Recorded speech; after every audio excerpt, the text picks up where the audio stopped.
Ashe, I'm going rising to you, all my very beautiful people.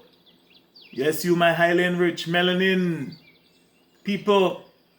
You, the Earth's original and organic humans, aka my fellow Africans. Yes, it is I, the Mystic Philosopher, and yes, it is evident that I'm still here with you on this side of reality. And welcome back to the Mystic Peace, talking again on the 15 minutes with I, the Mystic Philosopher. And this is episode 26. Can you imagine? Now, back to the topic of discussion, stress on the mind, or more correctly, the impact that this thing called stress is having on this thing that we humans call mind. Now, yes, I'm still talking about the word want and its relationship to the word stress, money, and unhappiness.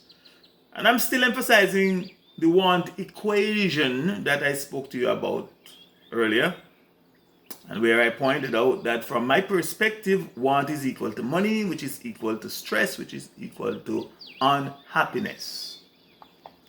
Now, in my last talk, which was episode 20, is it 25? I'm messing up here.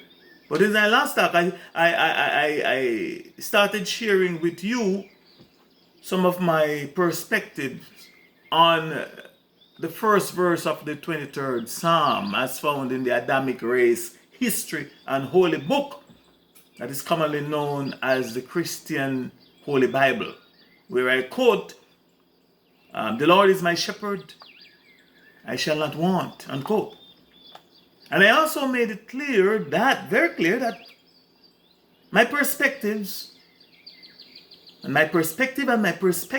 were not, and they are not, a religious or theological one, but that they were and that they are philosophical and metaphysical in nature. They are mostly metaphysical and philosophical perspectives.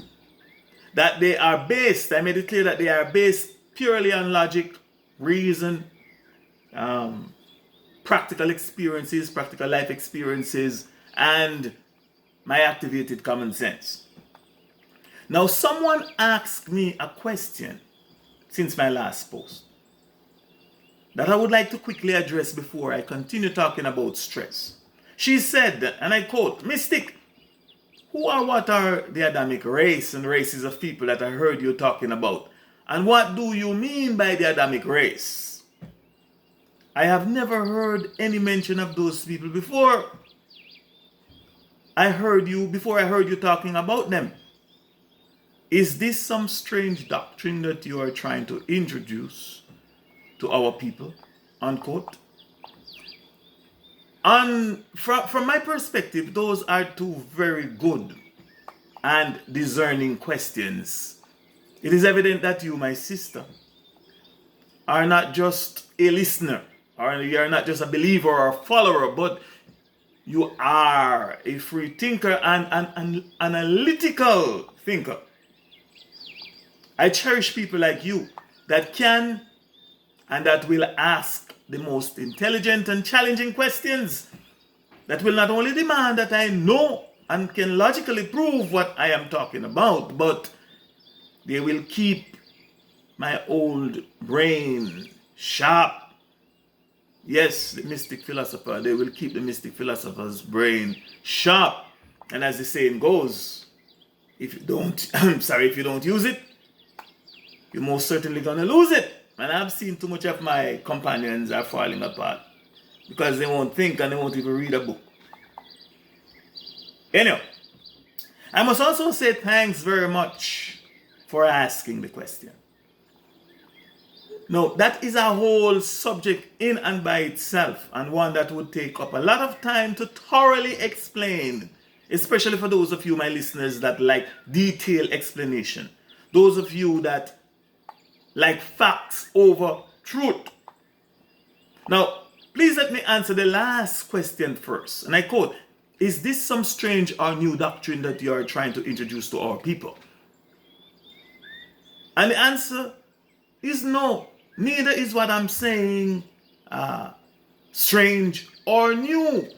For according to the said Adamic race history and holy book, there is nothing new under the sun. So Mystic ain't saying anything to you new, regardless, it's not new, right? Quote, and I quote from the book, what has been will be again. What has been done will be done again. There is nothing new under the sun, unquote. That is found in the Adamic race history and holy book. And it makes practical and logical sense. It is found in Ecclesiastes 1 and verse 9. I didn't make it up. Now, back to the first question, and I quote, Mystic, who or what are the Adamic race and races of people that I heard you talking about? And what do you mean by Adamic race? Or by the Adamic race? Unquote. Simply put, my sister, from my perspective, the Adamic race and by extension the Adamic races are the humankind or the kind of human that are the descendants of the creatures called Adam and Eve.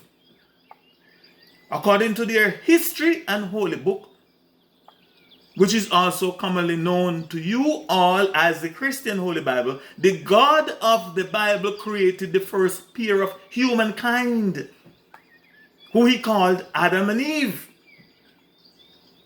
And they are the ancestors, or if you prefer, they are the progenitors of the Adamic race and the Adamic races. Please let me read a quote from 3 different versions of the Adamic race history and holy book. Quote number 1, Genesis chapter 5, verse 1 to 2. And I'm going to read the first one. This is the King James Version. And I quote, this is the book of the generations of Adam. Full stop. That's a declarative statement or sentence. Full stop. This is the book of the generations of Adam, the Adamic race. In the day, and I continue, in the day that God created man, in the likeness of God made he him. Male and female created he them, and he blessed them. And blessed them and called their name Adam. They were all called Adam according to the book. Adam, again, if you look it up in the Hebrew, it tells it really means mankind. In the day that they were created. Unquote. That was Genesis 1 to 2, rather Genesis 5, 1 to 2 from the King James Version. Please check it out. I'm not making anything up. I didn't make this up. The Adamic race and races. Number 2, Genesis, same chapter, same verse, verses. But this time from what is called the New King James Version. And I quote, this is the book of the genealogy of Adam. In the day that God created man, he made him in the likeness of God. He created them, male and female, and blessed them and called them mankind. In the day they were created, they were what? Mankind. According to the book, mankind, humankind, a kind of man or a kind of woman. See that? And verse 3, it said, Genesis chapter 5, verse 1 to 2, the New International Version now.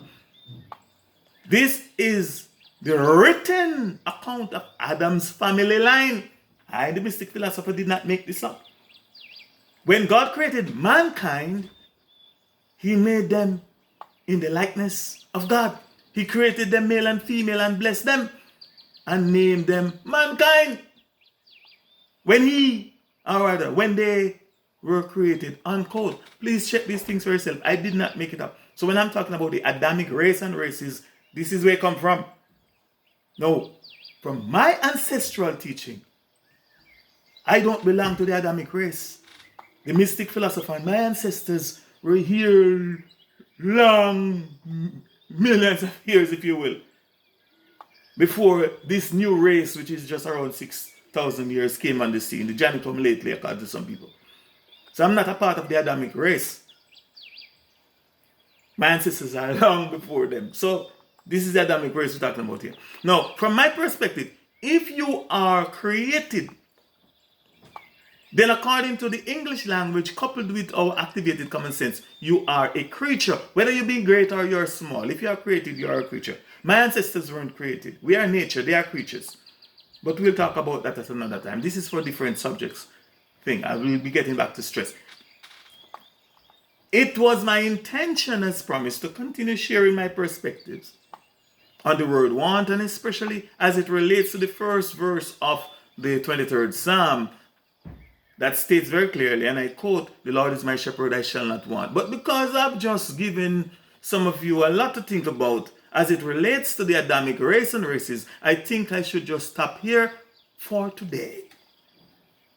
I may sing a little song for you to help cushion the blow, and to pick up, and then I'll pick up back on the topic in my next episode.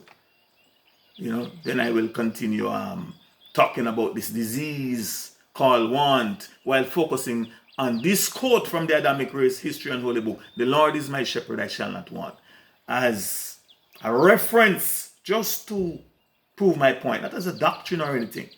I'm just sharing my perspective as a reference just to prove my point. So please stay tuned, for I shall not want. You shall not want.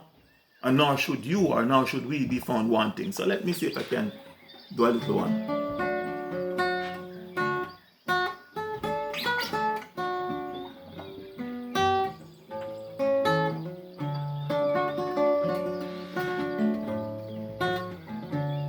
Now since I met you, baby,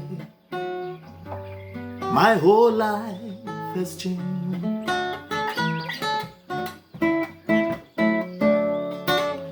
Since I met you, baby, my whole life has changed.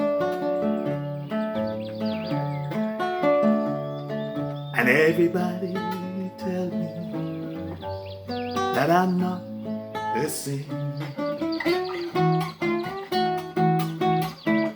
No, I don't need nobody to tell all my troubles to.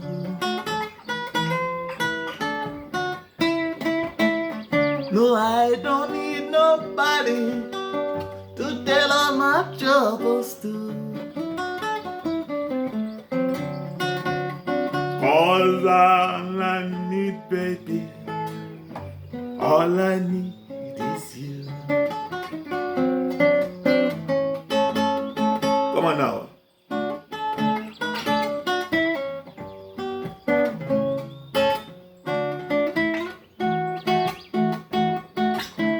Oh.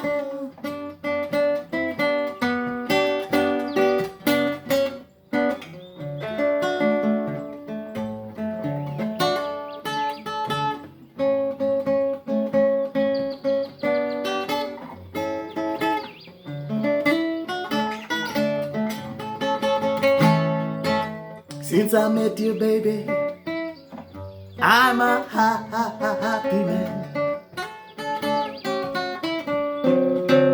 Oh, since I met you, baby, I am a happy man. Oh, and everybody tell me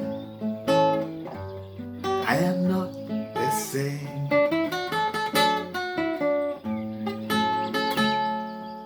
Yes, my beautiful people. So, please join me when next I am talking again, possibly in what, episode 27, yeah. Where and when I will be picking up from where I'm now leaving off here, talking and focusing on stress on the mind, or more correctly, the impact that this thing called stress is having on this thing that we humans call mind, while still talking about the word want. In the meantime and between time, please let me remind you, remember my people, that yesterday is dead and gone. Yesterday's history, it too is dead and gone. No more to come back. Tomorrow is a mystery. It too may never come. But today is a gift, which is why we call it the present. And so I'm here by imploring you. I implore you to live for today. By live, I mean claim your natural birthright. And just in case you didn't know what that is, it is your happiness and full joy today and hope for tomorrow. Thanks for your time and thanks for listening. I am the Mystic Philosopher. Ashe, Ashe, Ashe, I say. Yes, under 15, I hope I do it this time.